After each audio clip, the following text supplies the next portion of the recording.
عبادي الذين أسرفوا على أنفسهم لا تقنطوا من رحمة الله. Assalamualaikum warahmatullahi wabarakatuh.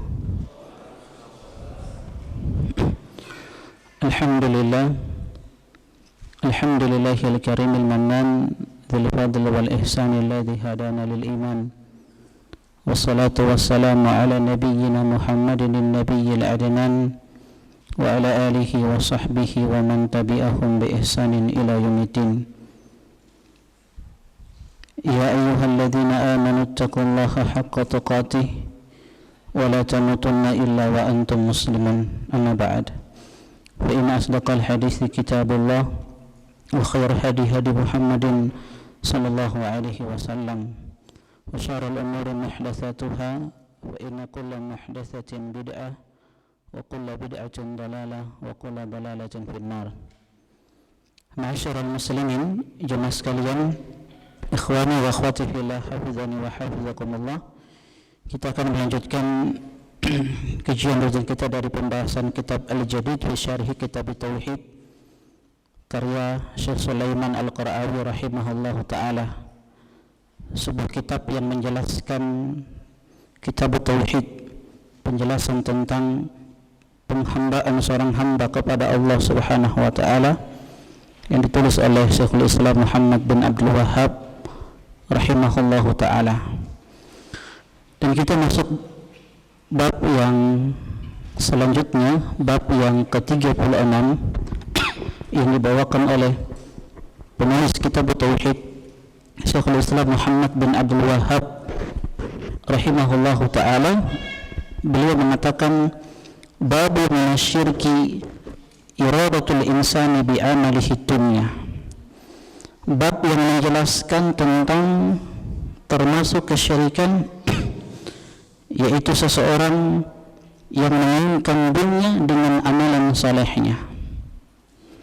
Dan bab yang ke-36 ini, teman-teman sekalian, hafizani wa hafizakumullah, masih berkaitan dengan bab sebelumnya, bab 35. Apa bab yang ke-35? Tentang perusak keikhlasan. Apa itu? Riya. Bedanya dengan bab yang ke-36, bab yang ke-36 ini, seseorang yang beramal soleh, yang dengan amalan soleh itu dia mengharapkan secul dari kenikmatan dunia. Beda dengan bab yang ke-35, seorang yang beramal soleh, yang dengan amalan soleh itu diharapkan pujian manusia. Dua-dua perusak keikhlasan.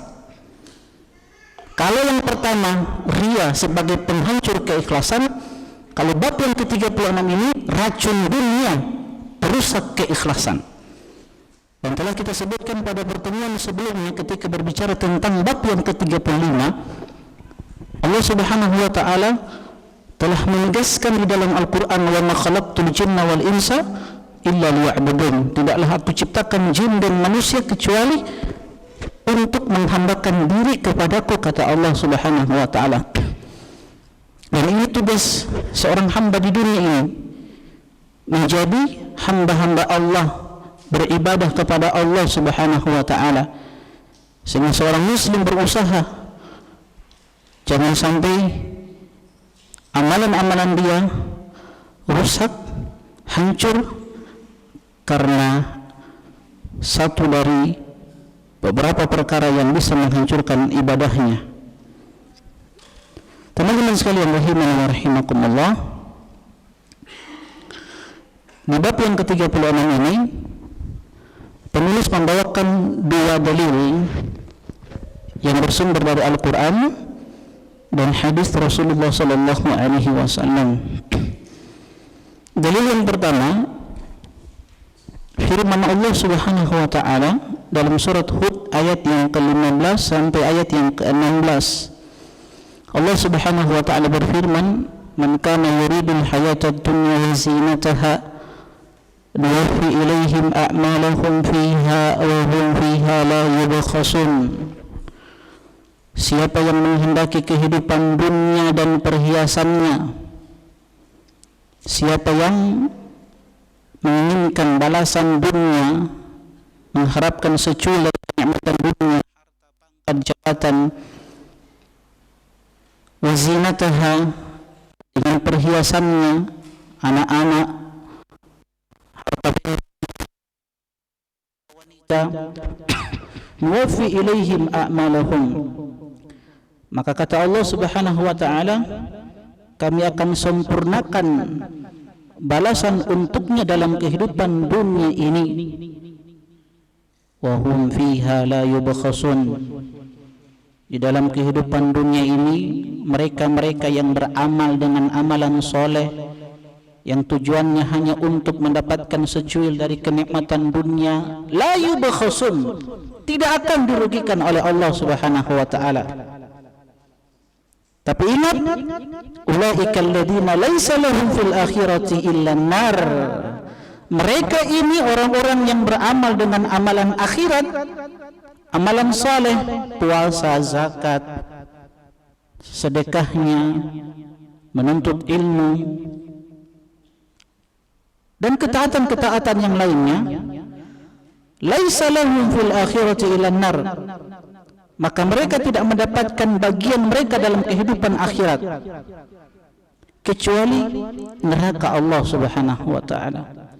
Wa habita ma sana'u fiha wa batilu ma kanu ya'malun, dan kata Allah, lenyaplah seluruh apa yang pernah mereka usahakan ketika di dunia dari amal-amal soleh mereka, dan sia-sia apa yang telah mereka kerjakan. Waliyadzubillah. Teman-teman sekalian, hafizani wa hafizakumullah, ayat yang seperti ini di dalam Al-Quran disebutkan oleh Allah Subhanahu wa ta'ala di beberapa surat, di antaranya di surat Asy-Syura yang semisal dengan ayat ini. Surat Asy-Syura ayat yang ke-20. Begitu pula Allah Subhanahu wa ta'ala sebutkan di dalam surat Al-Isra ayat yang ke-18. Di dalam surat Asy-Syura ayat yang ke-20, Allah Subhanahu wa ta'ala berfirman, man kana yuridu harthal akhirati nazid lahu fi harthihi, siapa yang menghendaki keuntungan di akhirat, maka kami akan berikan keuntungan itu baginya. Wa man kana yuridu hathad dunya nu'tihi minha, dan siapa yang menghendaki keuntungan dunia dengan amal-amal soleh dia, maka kata Allah Subhanahu wa ta'ala, nu'tihi minha, kami akan berikan kepadanya sebagian dari keuntungan dunia, itu pun kalau Allah kehendaki. Wa ma lahu fil akhirati min nasib, tapi ingat kata Allah, tidak ada baginya, bagi hamba tersebut sesuatu dari balasan untuk dia di akhirat. Di dalam surat Al-Isra semisal dengan ayat ini, Allah Subhanahu wa ta'ala, surat Al-Isra ayat yang ke-18, Allah Subhanahu wa ta'ala berfirman, man kana yuridul ajilah. Lihat, man kana. Jadi 3 man kana. Ya. Di dalam ayat ini, dalam surat Hud yang dibawakan oleh penulis kitab, Allah berfirman, man kana yuridul hayatad dunya. Dalam surat Asy-Syura ayat yang ke-20, man kana yuridu harthal akhirah. Dalam surat Al-Isra ayat yang ke-18, man kana yuridul ajilata ajjalna lahu fiha ma nasha'u liman nurid. Siapa yang menghendaki kehidupan di dunia ini, mengharapkan secuil dari kenikmatan dunia dengan amal-amal soleh dia, kata Allah, ajjalna lahu fiha ma nasha'u liman nurid, maka akan kami segerakan bagi dia balasan di dunia ini. Tapi kata Allah, bagi liman nurid, bagi orang-orang yang kami kehendaki untuk kami berikan. Thumma ja'alna lahu jahannam yaslaha madhmuman madhura. Tapi ingat kata Allah, ditegaskan kembali kata Allah, orang tersebut akan masuk ke dalam neraka jahanam madmuman madhura, dalam keadaan tercela dan terusir dia dari surga Allah Subhanahu wa taala. Teman-teman sekalian, hafizani wa hafizakumullah. Jadi ayat yang dibawakan oleh penulis dalam surat Hud ayat yang ke-15 dan ayat yang ke-16, begitu pula ayat-ayat yang semisal dengan ayat ini surat Hud di dalam surat Asy-Syura dan surat Al-Isra, ini menunjukkan kepada kita ancaman dari Allah Subhanahu wa taala bagi orang-orang yang tidak ikhlas di dalam beribadah kepada Allah Subhanahu wa taala. Ancaman bagi orang-orang yang ketika mereka beramal hanya mengharapkan secul dari kenikmatan dunia. Itu bagi orang-orang yang beramal yang hanya mengharapkan pujian manusia, dan itu juga bagian dari dunia. Coba kita baca apa yang dijelaskan oleh Syekh Sulaiman Al-Qur'awi rahimahullahu taala di halaman 452. Bagi teman-teman yang belum punya kitabnya, saya sering sampaikan, beli kitabnya dan tidak rugi antum beli kitabnya, ya. Dan antum bisa ajarkan itu kepada anak-anak antum nanti, cucu-cucu antum nanti. Antum bisa ajarkan kepada istri-istri antum nanti. Itu. Penulis mengatakan makna ayat secara global. Dalam dua ayat ini Allah Subhanahu wa taala, dua ayat ini dalam surat Hud 15 dan 16, dalam dua ayat ini Allah Subhanahu wa taala mengabarkan kepada kita bahwasanya siapa yang lemah kemauannya, keinginannya untuk mendapatkan akhirat dan pendek pandangannya serta menginginkan balasan duniawi dari amal-amal solehnya, maka sesungguhnya Allah Subhanahu wa taala akan memberinya balasan atasnya di dalam kehidupan dunia yang disegerakan ini. Jadi Allah akan berikan, ya, segera Allah berikan kepadanya, namun dia akan bangkrut darinya pada hari kiamat. Artinya keinginan dia, niat dia untuk mendapatkan secul dari kenikmatan dunia, Allah balas. Dan itulah bentuk keadilan Allah Subhanahu wa taala. Siapa yang beramal sesuai dengan niatnya, innamal a'malu binniyat wa innamal likulli imri'in ma nawa. Orang kalau beramal hanya untuk mendapatkan secul dari kenikmatan dunia, Allah kasih itu. Tapi ingat, dalam kehidupan akhirat dia tidak mendapatkan balasannya. Balasan dari amal soleh itu karena apa? Dia sudah dapatkan dalam kehidupan dunia. Sehingga dia termasuk orang-orang yang merugi. Sama dengan firman Allah, wa qadimna ila ma amilu min amalin faja'alnahu haba'an manthura. Dan kami hadapkan seluruh amal-amalnya, kami datangkan semua bentuk-bentuk ketaatan dia. Lantas Allah katakan faja'alnahu haba'an manthura. Semua bentuk-bentuk ketaatan ini kami jadikan bagaikan debu-debu yang berterbangan, sia-sia, tidak ada manfaatnya. Capek dia beribadah, tapi tidak ada satupun dia dapatkan dari balasan Allah Subhanahu wa taala. Tetapi yang didapatkan adalah neraka Allah Subhanahu wa taala. Padahal teman-teman sekalian rahimani wa rahimakumullah, telah kita sampaikan pada pembahasan-pembahasan sebelumnya bahwa di dalam kehidupan akhirat kita butuh apa? Amalan soleh. Peristiwa-peristiwa yang menakutkan yang kita akan hadapi nanti di kehidupan akhirat. Di antaranya kita akan melewati yang namanya sirat, jembatan yang terbentang di atas neraka jahanam. Seseorang melewati sirat ini tergantung amal soleh dia. Semakin banyak amal soleh dia, maka dia akan cepat untuk melewati jembatan tersebut. Ada yang berjalan, kata Nabi sallallahu alaihi wasallam, ada yang melewati jembatan tersebut, dia seperti orang yang berlari yang paling cepat larinya ketika di dunia. Ada orang yang melewati jembatan tersebut, ya, seperti kilat, cepat dia melewati jembatan tersebut. Ada yang seperti burung, dia terbang. Ala kulli hal, seseorang itu ketika dia melewati jembatan ini tergantung amal soleh dia. Dan Allah berfirman, walikullin darajatun mimma amilu. Dan setiap hamba akan mendapatkan darajat. Darajat itu kedudukan, tingkatan di sisi Allah Subhanahu wa taala, mimma amilu, sesuai dengan apa yang dia amalkan ketika di dunia. Artinya semakin hebat amalan dia, semakin banyak amalan dia dan berkualitas, maka semakin tinggi dia masuk dalam surga Allah Subhanahu wa taala. Sering kita ingatkan bahwa surga Allah itu kan bertingkat-tingkat. Dan jumlah tingkatan surga itu sesuai dengan atau sebanyak jumlah ayat di dalam Al-Quran. Dan kita akan masuk surga sesuai dengan amalan-amalan yang kita lakukan ketika di dunia. Artinya semakin hebat amalan kita, maka semakin tinggi derajat kita di sisi Allah Subhanahu wa taala. Jadi berbeda-beda kita nanti di surga Allah Subhanahu wa taala insyaallah. Itu tergantung dengan amal-amal soleh kita. Nah, jangan sampai kita merugi. So capek beribadah, banyak ketaatan yang kita lakukan, tapi ketika menghadap Allah Subhanahu wa taala faja'alnahu haba'an manthura. Allah jadikan semua ketaatan kita bagaikan debu-debu yang berterbangan. Akhirnya kita termasuk orang-orang yang merugi. Apalagi ditambah dengan kezaliman yang kita lakukan.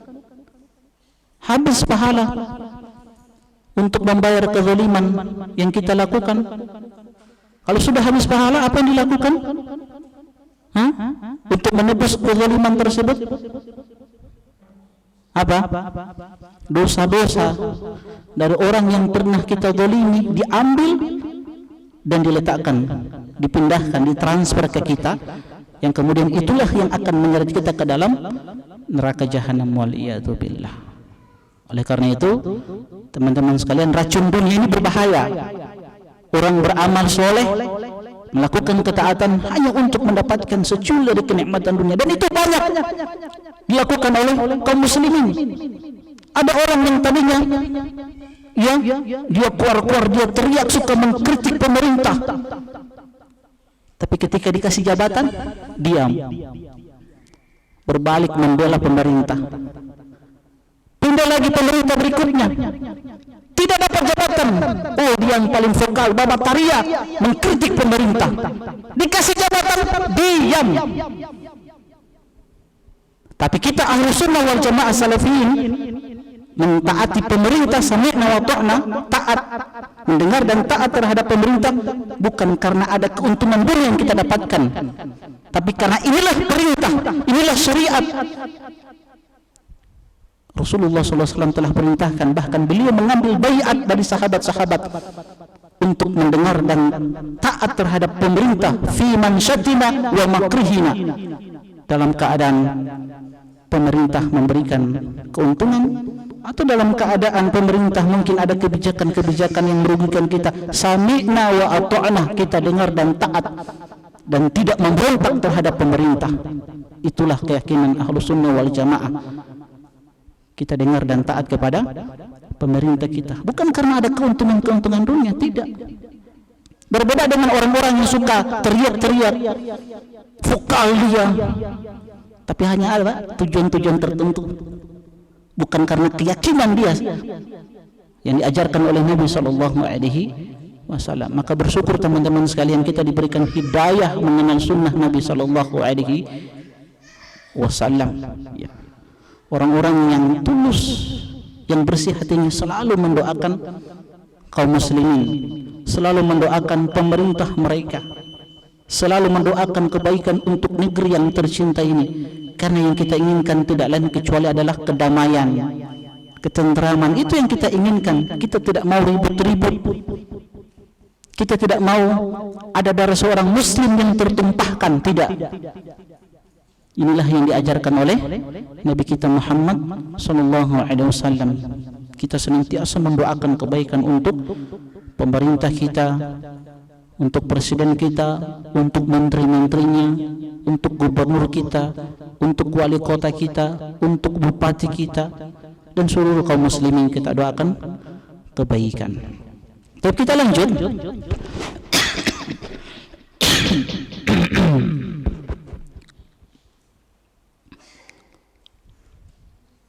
Mana?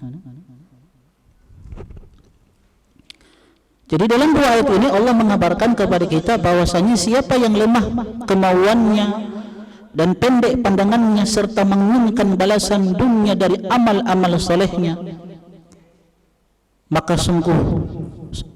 sesungguhnya Allah Subhanahu wa taala akan memberinya balasan atasnya di dalam kehidupan dunia yang disegerakan ini, namun dia akan bangkrut darinya pada hari kiamat. Padahal ketika itu dia sangat membutuhkannya. Nah itu di hari kiamat, di hari yang sangat menakutkan, orang butuh amal soleh.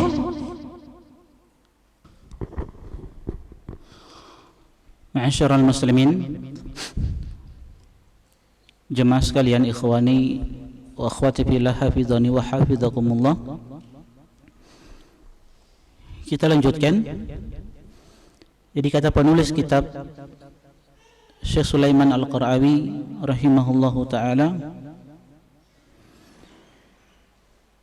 dalam dua ayat ini Allah mengabarkan kepada kita bahwasanya siapa yang lemah keinginannya, kemauannya dan pendek pandangannya serta menginginkan balasan duniawi dari amal-amal solehnya, maka sesungguhnya Allah Subhanahu wa ta'ala akan memberinya balasan atasnya di dalam kehidupan dunia yang disegerakan ini, namun dia akan bangkrut darinya pada hari kiamat. Dia termasuk orang yang merugi, padahal ketika itu dia sangat membutuhkan amalan tersebut, membutuhkan balasan pahala dari apa yang dikerjakan. Bahkan lebih dari itu, ia akan menyeret dirinya ke neraka karena amal-amal solehnya yang dia kerjakan telah dia petik buahnya di dunia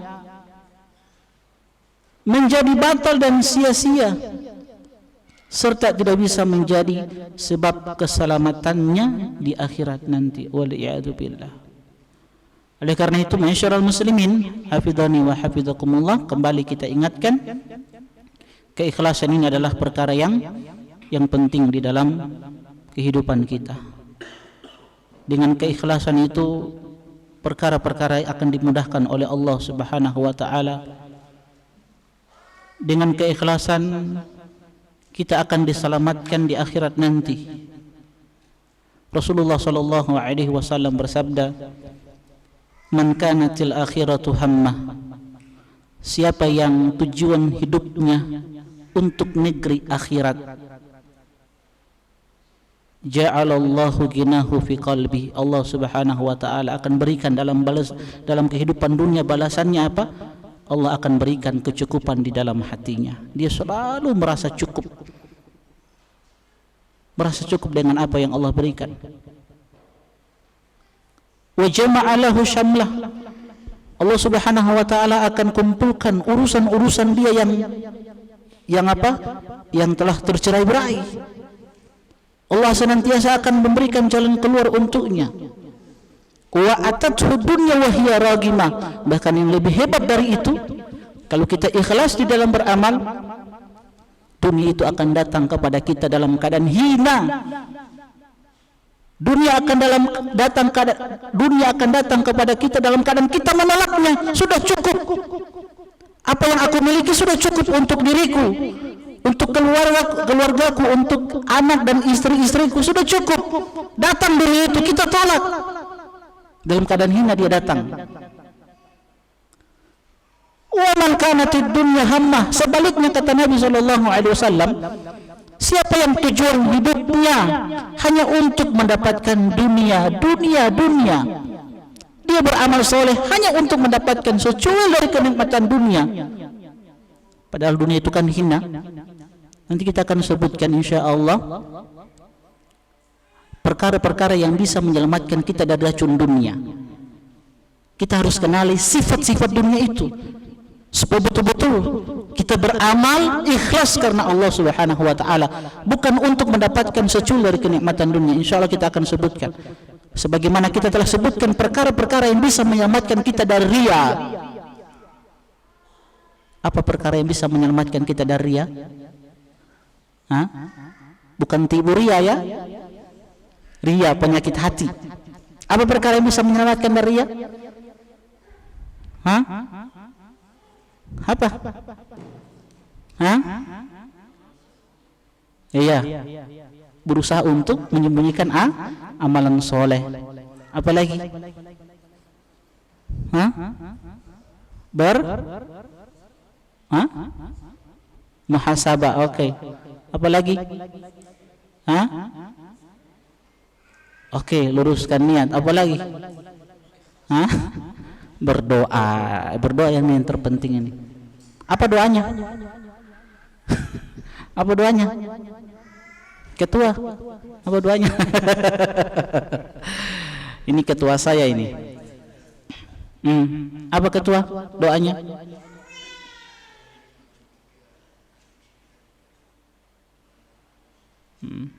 Antum harus tahu doanya. Bagaimana antum ingin selamat di akhirat nanti? Baru antum tidak tahu doa agar kita diselamatkan dari penyakit hati yang bernama riya.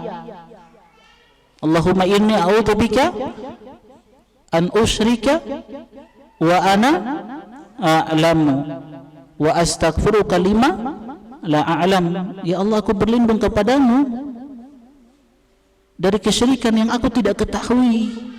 Perbuatan kesyirikan kecil ataupun besarnya, ya Allah, aku mau berlindung kepadamu ya Allah, sehingga aku tidak jatuh kepada kesyirikan. Karena kalau aku jatuh kepada kesyirikan, apa yang terjadi? Sia-sia perbuatan kita, hancur, tidak ada manfaatnya. Wa qadimna ila ma 'amilu min amalin faj'alnahu haba'an mansura. Sia-sia di hadapan Allah. Wa astaghfiruka lima alam, ya Allah, aku memohon ampun kepadamu ya Allah dari perkara-perkara yang aku tidak ketahui, yang aku jatuh padanya, yang itu membuat engkau murka kepadaku. Begitu pula di dalam menyelamatkan kita dari racun dunia ini ada hal-hal yang perlu kita ketahui, insyaallah nanti kita akan sebutkan.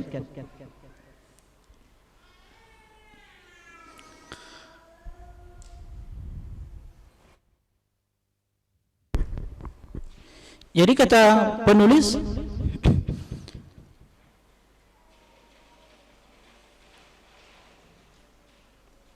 jadi Rasulullah SAW bersabda, man kanatid dunya hammahu, siapa yang menjadikan tujuan hidup dia hanya dunia, dunia, dunia, dunia. Kata Nabi SAW, ja'alallahu faqrahu baina ainaihi, Allah jadikan kefakiran di antara kedua matanya. Artinya apa? Tidak pernah puas dengan apa yang dia miliki, dengan apa yang Allah berikan kepadanya. Sudah dapat pangkat, jabatan, pingin lagi jabatan. Karena apa? Selalu kefakiran itu ada di dua matanya. Selalu dia lihat kefakiran, selalu merasa kurang. Sudah ada mobil, beli lagi mobil baru, tambah lagi mobil baru. Ada rumah, bikin lagi rumah baru. Ada istri, tambah lagi istri. Kalau itu tidak ya, itu tidak. Itu bagus. Bagus tidak haji? Haji, bagus tidak tambah istri itu? Hah? Bagus. Jadi Allah jadikan dalam matanya, dalam pandangan, dalam di kedua matanya itu faqrah, kefakiran. Wa farraqa lahu syamlah, kemudian Allah akan cerai-beraikan urusannya. Allah tidak akan tolong dia, Allah persulit. Sehingga keikhlasan ini teman-teman sekalian perlu kita perhatikan. Apa faedah yang bisa kita petik? Pertama, kata penulis, bahwa Allah Subhanahu wa taala kadang memberikan balasan bagi orang kafir di dunia atas perbuatan-perbuatan baiknya, dan begitu pula orang yang mencari dunia sehingga tidak akan tersisa baginya dari pahala amal-amalnya di akhirat. Orang kafir pun kalau dia beramal soleh, Allah akan balas perbuatan amal soleh dia, tapi dalam kehidupan dunia, dalam kehidupan akhirat dia tidak dapatkan lagi karena tidak beriman kepada Allah Subhanahu wa taala. Dan ini sekali lagi bentuk keadilan Allah Subhanahu wa taala. Allah itu maha adil dengan hikmahnya, dengan ilmunya. Bahwasanya yang kedua, syirik itu membatalkan amal-amal soleh.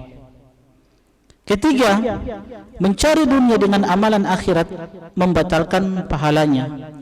karena dia adalah kesyirikan. Keempat, semua amal yang tidak ditujukan mencari wajah Allah, maka ia batal, sia-sia. Cuman teman-teman sekalian rahimani wa rahimakumullah, ada perkara yang perlu kita perhatikan di dalam beramal ini.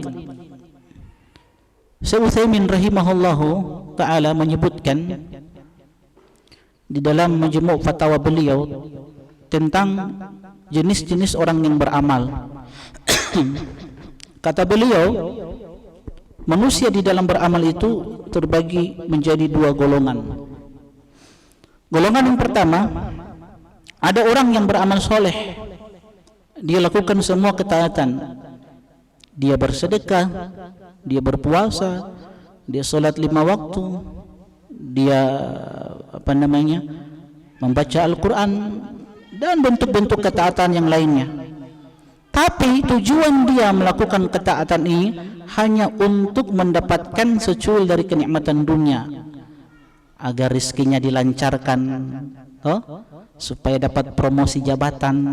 Itu orang yang seperti ini, yang dia beramal tidak mengharapkan pahala dari Allah,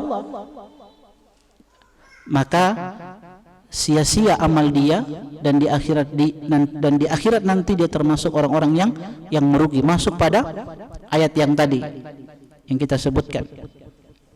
Abul Abbas Al-Qurtubi rahimahullahu taala mengatakan tentang golongan orang yang pertama ini, kalau pendorong utamanya di dalam beramal, melakukan amal soleh, kalau pendorong utamanya itu adalah dunia, semata-mata dunia, sama sekali bukan mengharapkan wajah Allah, balasan dari Allah, pendorong utamanya cuma dunia, kata Abul Abbas Al-Qurtubi rahimahullah ta'ala, hakikatnya dia bukan melakukan ibadah, tapi itu adalah maksiat kepada Allah subhanahu wa ta'ala, yang menyeret dia kepada kekufuran, entah itu syirik besar ataupun syirik kecil. Kapan syirik besar? Kalau semua ketaatan dia, amal soleh dia lakukan hanya untuk mendapatkan secuil dari kenikmatan dunia, ini syirik besar. Kalau semua ketaatan dia, amal soleh dia hanya untuk mendapatkan secuil dari kenikmatan dunia, bukan untuk mengharapkan ridho Allah subhanahu wa ta'ala, ini syirik besar. Ini syirik besar. Kalau sebagian ketaatan saja, ini syirik kecil, karena itu menafikan kesempurnaan tauhid dia kepada Allah subhanahu wa ta'ala. Paham ya? Ini golongan yang pertama. Golongan yang kedua, kata Syekh Utsaimin rahimahullahu ta'ala, ada orang yang beramal soleh, melakukan ketaatan, puasa, sholat, zakat, baca Al-Quran dan ibadah-ibadah yang lainnya, yang tujuannya dia mengharapkan pahala dari Allah subhanahu wa ta'ala, dia harapkan ridho Allah subhanahu wa ta'ala, tetapi dia barengi niat ini dengan mengharapkan secuil dari kenikmatan dunia. Di sisi lain tujuan dia mencari ridha Allah, namun di sisi lain dia selipkan. Selipkan apa? Untuk dapat sebagian dari kenikmatan dunia. Contoh, misalkan ada majelis ilmu, kita kedatangan ustadz takblik akbar, misalkan ada seseorang dia datang di majelis ilmu, kajian daurah tablik akbar, namun di sisi lain dia datang tujuannya untuk mencari ilmu, mencari rahmat dan ridha Allah. Tapi masalahnya orang yang datang ini dia juga pengusaha. Dia buka lapak misalkan. Anak tidak basindir ya.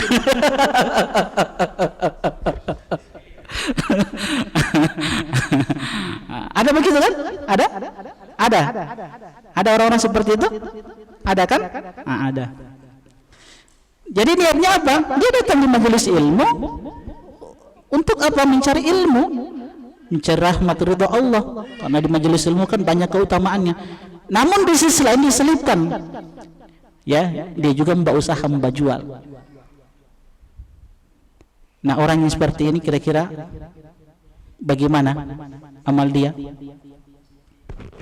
Nah, kata Syekh Utsaimin rahimahullahu taala, dilihat mana yang paling dominan. Kalau yang paling dominan adalah akhirat dia, maka dia mendapatkan balasan dari Allah Subhanahu wa taala sesuai dengan niatnya. Dia mendapatkan rahmat, dia mendapatkan ridha Allah Subhanahu wa taala, dan dia mendapatkan dunia yang dia inginkan. Kalau yang paling dominan dia, yang paling dominan ketika dia datang di majelis ilmu, betul-betul dia mengharapkan wajah Allah Subhanahu wa taala. Dia selipkan sekaligus kita membajual itu. Tapi kalau kata Utsaimin, kalau yang paling dominan adalah harapan dunia dia, yang dia inginkan hanya secul dari kenikmatan dunia, ya, maka dia tidak mendapatkan pahala, tapi dia dapatkan dosa. Itu kalau yang paling dominan dunia dia. Nah, bagaimana kalau antara keinginan akhirat, keinginan untuk mendapatkan ridha Allah, dan keinginan untuk mendapatkan secul dari kenikmatan dunia itu sama-sama kuat, ya, berbarengan sama-sama, 50-50 ini sama-sama. Bagaimana? Nah, kata Syekh Utsaimin, kalau sama-sama kuat, 50-50, 50-50, itu tasakat, saling berguguran, ya, saling berguguran. Dia tidak dapat pahala, tidak pula dapat dosa. Itu paham? Nah, di sana ada golongan yang lain, ada golongan yang lain, yaitu seseorang yang beramal,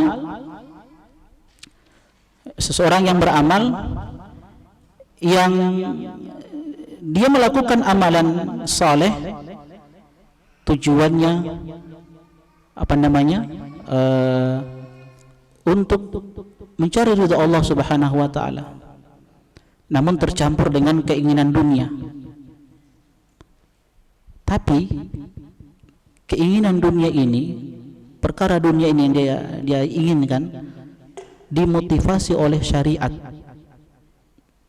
Dimotivasi oleh syariat. Jadi dia lakukan amal soleh untuk dapat kesecul dari kenikmatan dunia, tapi perkara dunia ini ada motivasi dari syariat. Paham? Maka yang seperti ini boleh. Contoh, Nabi SAW bersabda, "Da'u mardhakum bis-shadaqah." Obati orang-orang yang sakit di antara kalian dengan apa? Banyak bersedekah. Jadi antum bersedekah dengan niat apa? Supaya sembuh. Itu boleh. Kenapa? Ada dorongan motivasi syariat. Ada dalil yang membolehkan. Paham? Hukum asalnya tidak boleh, tapi kalau ada dalil yang membolehkan, maka diperbolehkan. Begitu juga sabda Nabi sallallahu alaihi wasallam, "Man ahabba an yubsata lahu fi rizqi wa yunsa lahu fi atharihi falyasil rahimah." Siapa yang ingin dilapangkan rizki untuknya, lihat, ingin diluaskan rizkinya oleh Allah Subhanahu wa taala, dipanjangkan umurnya oleh Allah Subhanahu wa taala, maka lakukan ketaatan ini. Apa itu? Falyasil rahimah, sambung hubungan silaturahmi. Itu kan ibadah. Maka ketika ada seseorang dia datang berziarah ke rumah saudaranya, karib kerabatnya, dengan niat agar rizkinya luas, yang tadinya mungkin sudah mulai berkurang ini rizki, mulai sempit ini rizki, dia teringat hadis Nabi SAW, ingin bersilaturahmi ke keluarga dengan tujuan supaya rizki itu diluaskan. Ini kan perkara dunia, maka ini dibolehkan. Kenapa? Karena ada motivasi syariat agar dipanjangkan umurnya, maka lakukan satu ketaatan ini, sambung silaturahmi. Kalau yang pertama tadi bersedekah. Allah Subhanahu wa taala juga berfirman dalam surat At-Talaq, "Wa may yattaqillaha yaj'al lahu makhraja wa yarzuquhu min haitsu la yahtasib." Siapa yang bertakwa kepada Allah, dengan ketakwaan itu maka Allah Subhanahu wa taala akan senantiasa memberikan jalan keluar untuknya dari semua masalah-masalah yang dia hadapi. Ya, kalau kita ingin bertakwa dengan tujuan apa? Supaya semua masalah-masalah yang kita hadapi itu dimudahkan oleh Allah, diberikan jalan keluar. Wa yarzuqhu min haitsu la yahtasib, dan Allah berikan rizki kepadanya dari arah yang tak disangka-sangka olehnya. Maka itu boleh. Kenapa? Karena ada motivasi syariat. Paham ya? Paham? Paham ya? Tapi kalau antum datang ke majelis ilmu ini hanya untuk mendapatkan seorang akhwat, hati-hati. Ustaz, ana ikhlas Ustaz karena Allah ini. Cuman karena ana dengar si fulana hadir di majelis ilmu dan kebetulan orang tuanya juga datang. Aduh, akhirnya pertama dia cari pujian, cari pujian sanjungan dari orang tuanya. Kedua, dia datang di majelis ilmu cuma karena seorang akhwat. Nah, ini juga bahaya ini. Sia-sia amal antum dan terancam neraka Allah Subhanahu wa taala. Ada golongan yang lain. Ada golongan yang lain. Yaitu seseorang yang beramal dengan amalan duniawi. Yang dengan amalan duniawi diharapkan dunia juga. Contoh, seseorang yang dia sebagai aparatur negara, ya, sebagai seorang pegawai di sebuah perusahaan misalkan, dia tampakkan kinerja dia dengan tujuan apa? Supaya dapat dunia, dapat apa? Promosi jabatan, supaya jabatannya naik. Maka golongan yang seperti ini diperbolehkan. Tidak mengapa, karena itu amal dunia yang dia lakukan, bukan amalan akhirat. Jadi boleh, cuman harus berhati-hati juga. Jangan sampai kita jatuh kepada kesombongan, takabur, ya. Boleh, bahkan itu bisa menjadi nilai ibadah. Nilai ibadah amalan dunia itu bisa berubah menjadi amalan ibadah. Kalau dengannya dia membantu orang lain, dia dapat jabatan, dia bantu orang lain, itu, dia mudahkan orang lain, itu kan bernilai ibadah di sisi Allah Subhanahu wa taala. Ini beberapa golongan manusia ketika beramal. Ada berapa? Ada 4, ya. Hubungan kedua ayat ini dengan judul bab di halaman 453. Kata penulis kitab adalah karena kedua ayat ini menunjukkan bahwa mencari dunia dengan amalan akhirat membatalkan pahalanya. Penting diperhatikan kata penulis, mencari dunia dengan amalan akhirat ada 3 macam. Ini kata penulis, ya. Pertama, mengerjakan amal kebaikan dengan ikhlas karena Allah, akan tetapi dia berharap dari Allah agar memberinya pahala karenanya di dunia, seperti orang yang bersedekah dengan maksud agar harta bendanya dijaga. Ini haram hukumnya. Haram hukumnya. Kalau yang lebih dominan apa? Dunianya, ya. Haram hukumnya.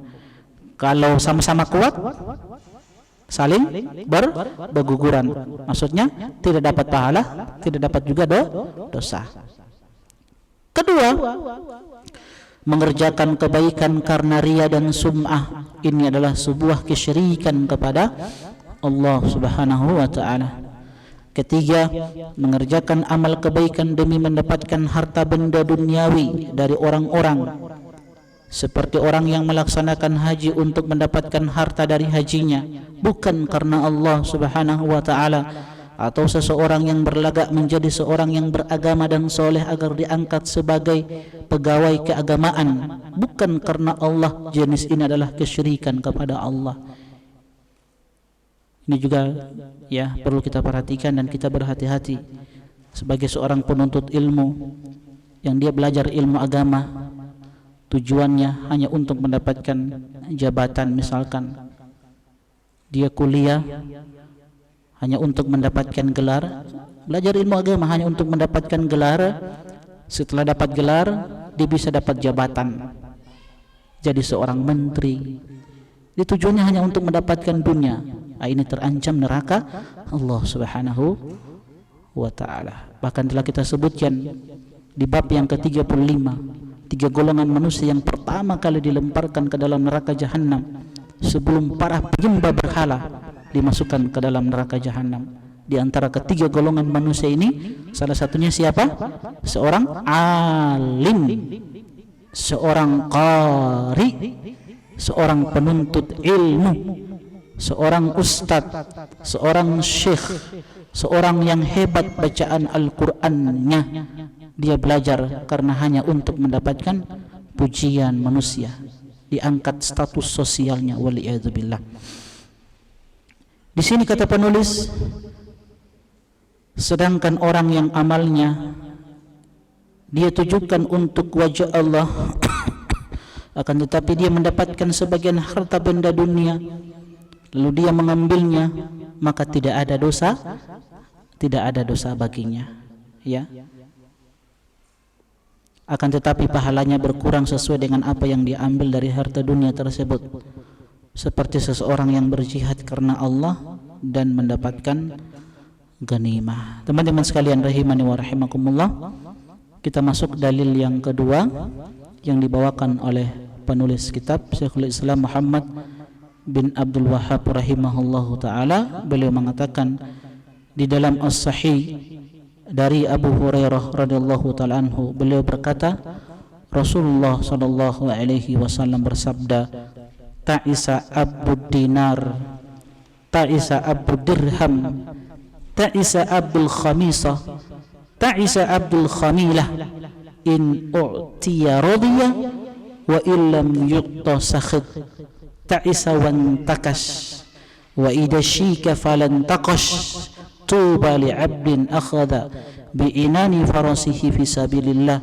ash'atha ra'suhu mukbarratin qadamah, in kana fil hirasati kana fil hirasa wa in kana fis saqati kana fis saqati wa in ista'dhana lam yu'dhan lahu wa in syafa'a lam yushafa'. Di dalam hadis yang mulia ini teman-teman sekalian, Rasulullah sallallahu alaihi wasallam menyebutkan dua hamba Allah Subhanahu wa taala. Hamba yang pertama dia menjadi budak dunia. Hamba yang kedua di dalam hadis ini dia menjadi hamba Allah Subhanahu wa taala. Insyaallah kita lanjutkan pada pertemuan selanjutnya. Subhanakallahumma bihamdik, asyhadu an la ilaha illa anta, astaghfiruka wa atubu ilaik. Assalamualaikum warahmatullahi wabarakatuh. قل يا عبادي الذين أسرفوا على أنفسهم لا تقنطوا من رحمة الله